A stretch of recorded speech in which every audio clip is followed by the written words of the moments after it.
Okay, what Jennifer is going to do is she's going to stand with her feet about hip width apart, and her knees will be slightly bent, so she's not locking the knees out. And then what I want her to do is to get a bit of a posterior tilt to start. So she's flat here, and I want her to go ahead and squeeze her glutes so she has some tension there. And I want her to go ahead and squeeze her abdomen a little bit.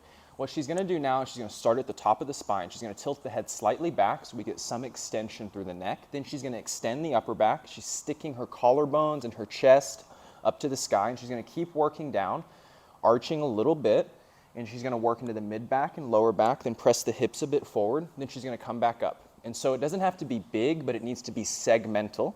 Do a few more.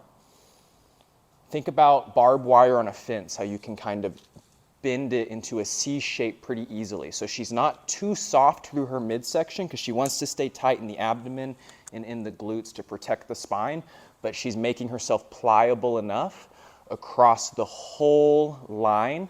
That way she distributes the load, the whole line being her spine. We want to make sure each segment is working more or less the same amount. That's the way you should be thinking about this. Do a couple more for me. Really notice how she lifts her sternum up and her rib cage and her collarbones up to the sky. This gets her in her upper back, which tends to be the most stiff part of our back bend and the part that needs the most work. A little bit of neck extension, a little bit of extension through the upper back, and then she goes to the middle of the back and the lower back. Show us one more.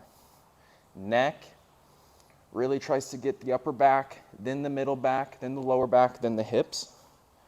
Good, show us one that's really small. See, same idea. The whole thing's extended, stop right there, but it's distributed evenly from the neck, upper back, middle of the back, lower back, and the hips are still extending. Now go a little lower. It's the same pattern, it's just a little bit deeper, right? So you only want to go as low as you can tolerate. Don't want to rush with this kind of exercise. Okay, that's the standing arching drill, and it's pretty simple.